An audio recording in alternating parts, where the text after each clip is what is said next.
Hello बच्चों, कैसे हो आप सभी? बढ़िया सब। काफी दिनों के बाद हम मिल रहे हैं। चलो बढ़िया होगा, गर्मियों की छुट्टी हॉलीडे का आनंद ले रहे होंगे, है ना? हेलो, आज हमारा जो टॉपिक है ना, वो है इलेक्ट्रोकेमिस्ट्री। क्या पढ़ने वाले हैं बेटा?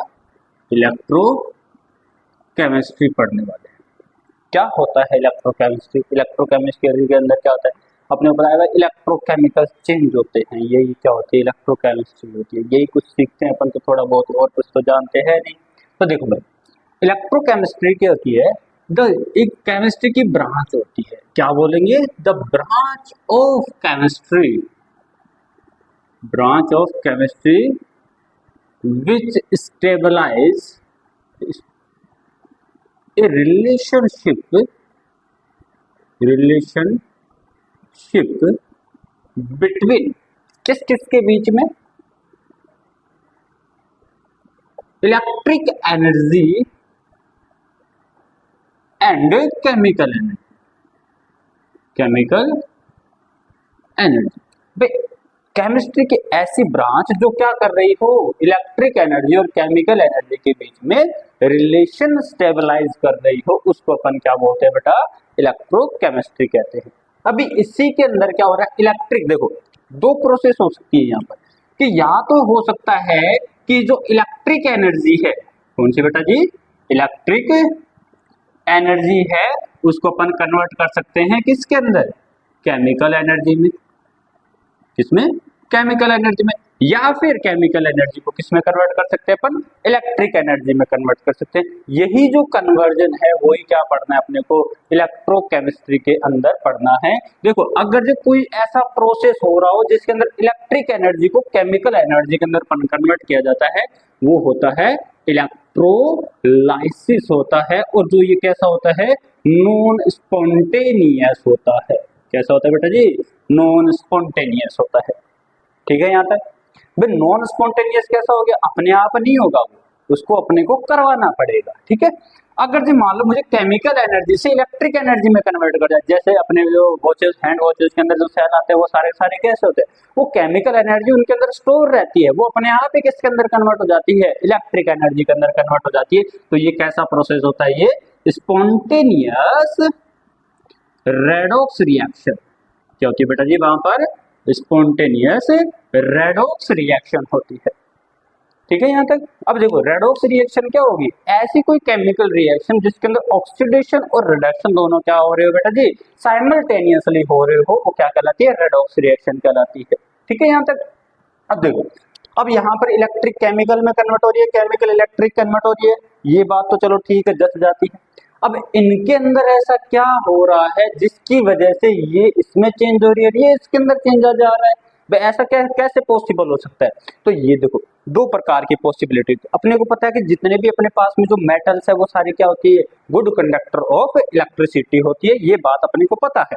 अगर जो मान लो मुझे इलेक्ट्रिक एनर्जी को केमिकल में, केमिकल को वापस मुझे इलेक्ट्रिक के अंदर कन्वर्ट हो रहा है, तो यहाँ पर जो महत्वपूर्ण जो रोल आता है, इंपॉर्टेंट रोल आता है, वो किसका आता है बेटा जी? इलेक्ट्रॉन और आयन्स का आता है। किसका आता है? इलेक्ट्रॉन और आयन का आता है। और ये इलेक्ट्रॉन और आयन का फ्लो कौन करवाता है? किसके थ्रू? ऐसा कौन है जिसके थ्रू इन इलेक्ट्रॉनों का क्या हो रहा हो? फ्लो होता हो। वो कौन है? कंडक्टर। क्या कहलाते हैं वो? कंडक्टर्स कहलाते हैं। और ये कंडक्टर ऐसे सबस्टेंस होते हैं जो अपने अंदर से इलेक्ट्रिसिटी को क्या होने दे रहे हो? पास आउट होने दे रहे हो, वो क्या कहलाएंगे? कंडक्टर्स कहलाते हैं। तो कंडक्टर की डेफिनेशन क्या लिख देंगे बेटा? ऑल दोज सबस्टेंस, क्या बोलते हैं? All those substance which allow the electric current to pass through them. क्या कर रहे हो? Pass through them by the pass through them. ठीक है? अपने अंदर से जो इलेक्ट्रिसिटी क्या हो रहे हो? पास आउट होने दे रहे हो, वो क्या कहलाते हैं? आर नोन एज कंडक्टर्स क्या कहलाते हैं बेटा जी? कंडक्टर्स कहलाते हैं। और ये जो कंडक्टर होते हैं ये कितने टाइप के होते हैं? These are two type. कितने टाइप के हो गए बेटा जी? दो टाइप के। पहला अपन पढ़ लेंगे, दूसरा हो गया अपने पास में बेटा जी इलेक्ट्रोलाइटिक कंडक्टर्स। कौन सा हो गया बेटा जी? Electrolytic conductors. अब देखो बेटा जी, जो मेटेलिक कंडक्टर होता है ना, इसका दूसरा नाम और कौन सा होता है? Electronic conductors. क्या होते हैं? इलेक्ट्रॉनिक कंडक्टर्स भी कहते हैं इसको। अब देखो, इस मेटेलिक कंडक्टर और इलेक्ट्रोलाइटिक कंडक्टर में तुम्हें साफ नजर आ रहा होगा कि जो मेटेलिक कंडक्टर होता है उसके अंदर इलेक्ट्रिसिटी का फ्लो किसके थ्रू हो रहा है और इसके अंदर किसके थ्रू हो रहा है। तो वही चीजें अपने को देखनी है कि मेटेलिक कंडक्टर के अंदर जैसे मेटल है और मेटल का नेचर कैसा होता है? इलेक्ट्रॉन डोनेट करने का होता है। कैसा होता है? इलेक्ट्रॉन डोनेट करने का होता है। तो इसका मतलब जो मेटेलिक कंडक्टर होता है उसके अंदर इलेक्ट्रॉन के थ्रू इलेक्ट्रिसिटी का क्या हो रहा होगा? पास आउट हो रहा होगा। तो अपन कह सकते हैं इसके अंदर डेफिनेशन क्या लिखेंगे? दोज सबस्टेंस, क्या बोलेंगे बेटा जी? Those substance which allow the electric current to pass through them by the electrons. अगर जो इलेक्ट्रॉन्स के थ्रू इलेक्ट्रिसिटी का पास आउट हो रहा है तो वो क्या कहलाएंगे? मेटेलिक कंडक्टर्स कहलाते हैं। अब देखो, एक सबसे बड़ी दिक्कत ये आती है बेटा जी कि भाई इन दोनों के अंदर फर्क क्या है कि भाई इसके अंदर तो देखो भाई इलेक्ट्रॉन के थ्रू हो रहा है और इसके अंदर किसके थ्रू हो जाएगा? आयंस के थ्रू हो जाएगा। अब अपने पास में दो चीजें आती है, अपन देखते हैं कि भाई इसके अंदर में मेटल तो क्या होती है? सॉलिड भी होती है। क्या सर सॉलिड फेज के अंदर होता है? हाँ भाई, सॉलिड फेज के अंदर क्या होगा? इलेक्ट्रिसिटी का तो फ्लो होता ही है, अपन ने देखा ही है। क्या लिक्विड फेज के अंदर होता है? लिक्विड फेज के अंदर भी क्या होता है? इसके अंदर इलेक्ट्रिसिटी का फ्लो होता है। और सॉल्यूशन फेज के अंदर भी अपन क्या मतलब डिसॉल्व्ड फेज के अंदर भी क्या होता है? इसके अंदर इलेक्ट्रिसिटी का फ्लो होता है। तो तीनों फेज आ जाए, सॉलिड आ जाएगी, लिक्विड आ जाएगी, मोल्टन या डिसॉल्व्ड फेज के अंदर, तीनों के अंदर क्या होता है? यहाँ पर इलेक्ट्रिसिटी का फ्लो होता है इसके अंदर। ठीक है। अब देखो, मेटेलिक कंडक्टर की एक खास बात होती है कि अगर जो मान लो जैसे मैं अपने पास में ये कोई मेटल की सरफेस मेटल है जिसके अंदर क्या होता है? ये एटम के पार्टिकल आपस में जुड़े हुए इसके अंदर। अब क्या होते हैं कि मेटल के पास में फ्री इलेक्ट्रॉन प्रेजेंट है। जब तक इसका रूम टेम्परेचर की बात कर रहे हैं तो यहाँ पर इलेक्ट्रॉन क्या है? बिल्कुल इसके अंदर आराम से घूम रहे हैं, फिर रहे, कोई दिक्कत नहीं, इलेक्ट्रिसिटी के पास हो रहे हैं, आसानी से इलेक्ट्रिसिटी क्या हो रही है? पास आउट हो रही है। क्या होता है कि जब अगर जे इसी मेटल का मैं टेम्परेचर क्या कर दूं? राइज कर दूं, बढ़ा दूं, टेम्परेचर इंक्रीज कर दूं। जैसे ही मैं टेम्परेचर इंक्रीज करता हूं तो इस मेटल के इलेक्ट्रॉनों के बीच में बौखलाहट सी हो जाती है।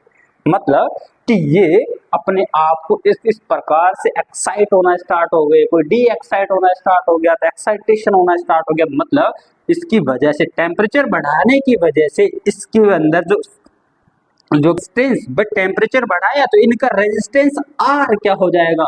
इंक्रीज होगा। रेजिस्टेंस इंक्रीज होते ही यहाँ पर जो मेटेलिक कंडक्टेंस है, मेटेलिक कंडक्टेंस वो क्या हो जाएगी बेटा जी? डिक्रीज हो जाती है। क्लियर है यहाँ तक? क्लियर है? ठीक है, चलो आगे देखते हैं। इलेक्ट्रोलाइटिक। इलेक्ट्रोलाइटिक में अपन क्या बोलेंगे बेटा कि those substance which allow the electric current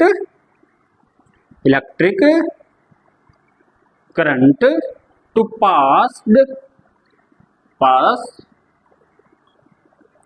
through them by the ions। किसके थ्रू? अगर जो आयंस के थ्रू इलेक्ट्रिसिटी का फ्लो हो रहा हो तो वो क्या कहलाएगा अपने पास में? इलेक्ट्रोलाइटिक कंडक्टर्स कहलाएगा। ठीक है।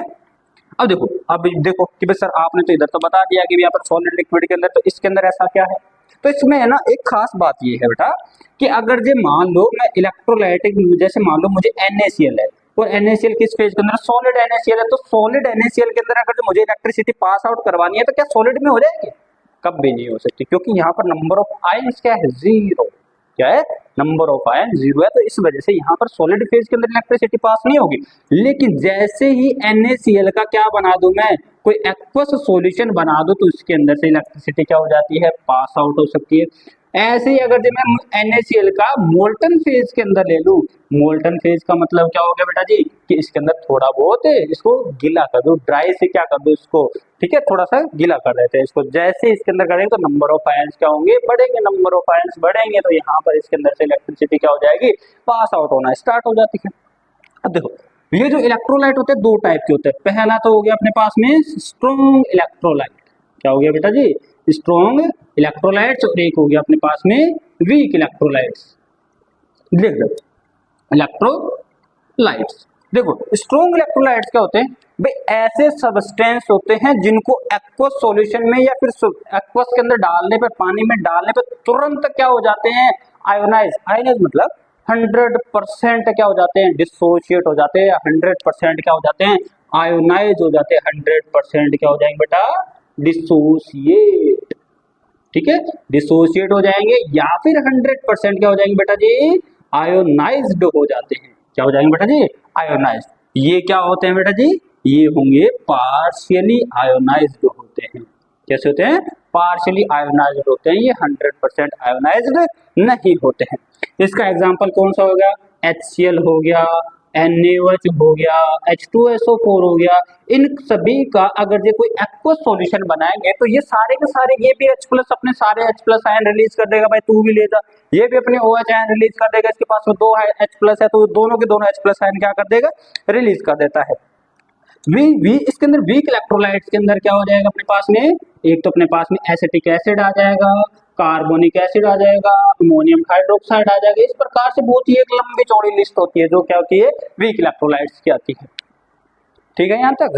अब है ना, ये एक स्ट्रॉन्ग इलेक्ट्रोलाइट हो गया, रेट वीक इलेक्ट्रोलाइट। ये समझ में आया कि स्ट्रॉन्ग इलेक्ट्रोलाइट क्या होंगे, जो 100% आयोनाइज्ड होते हैं वो स्ट्रॉन्ग इलेक्ट्रोलाइट है, और वीक इलेक्ट्रोलाइट क्या होते हैं, कैसे होते हैं बेटा जी, जो पार्शियली क्या हो रहे हो, आयोनाइज्ड हो रहे हो, वो कैसे होते हैं, वीक इलेक्ट्रोलाइट्स होते हैं।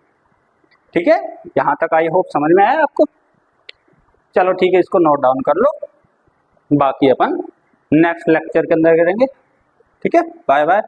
और हाँ भाई, लाइक करना, अगर ये पसंद आए तो सब्सक्राइब करना, शेयर करना। ठीक है, थैंक यू।